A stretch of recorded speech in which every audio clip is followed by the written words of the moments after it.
بسم اللہ الرحمن الرحیم۔ پیٹ کی چربی کو پگھلانے کے لیے یہ چند چیزیں استعمال کریں۔ دن میں 2 وقت کی روٹی کھائیں، پانی میں لیمو شامل کر کے پیو۔ گاجر کا استعمال مثانے کی خرابی کا بہترین علاج ہے۔ اگر بندہ پیدل چلنے سے قبل آدھا گلاس نیم گرم پانی پی جائے تو زندگی بھر کمزور نہیں ہوگا۔ تربیت اور پالنے میں زمین آسمان کا فرق ہوتا ہے۔ آپ کا لہجہ، آپ کا رویہ، آپ کا اخلاق بتاتا ہے کہ آپ کی تربیت ہوئی ہے یا صرف آپ کو پالا گیا ہے۔ ناف میں تیل لگانے سے جسم کی سستی، کاہلی اور ڈھیلا پن دور ہو جاتا ہے۔ دماغ کمزور ہے تو کھانے سے 10 منٹ پہلے 1 یا 2 سیب لے کر چھلکے سمیت کھا لیں۔ انشاءاللہ چند روز میں ضعیف دماغ کی شکایت دور ہو جائے گی۔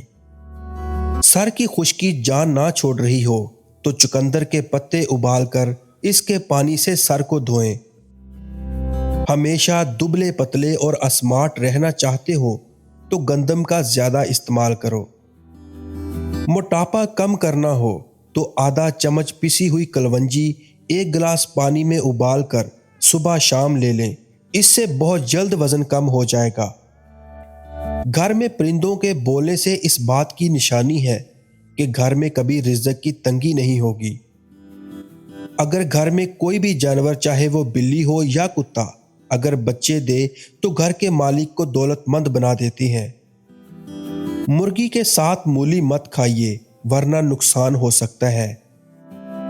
خالی پیٹ مونگ پھلی کھانے سے وزن بڑھتا ہے اور ساتھ قوت باں بھی بڑھتی ہے۔ خالی پیٹ انجیر کھانے سے خون کی کمی 1 مہینے میں پوری ہو جاتی ہے۔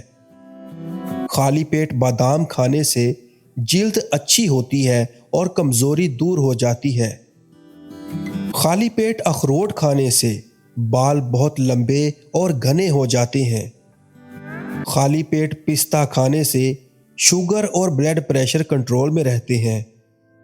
اگر آپ خود کو بیمار محسوس کرتے ہیں تو آپ کو وٹامن سی کی ضرورت ہے، اس لیے آپ کو چاہیے کہ زیادہ سبز مرچیں کھائیں۔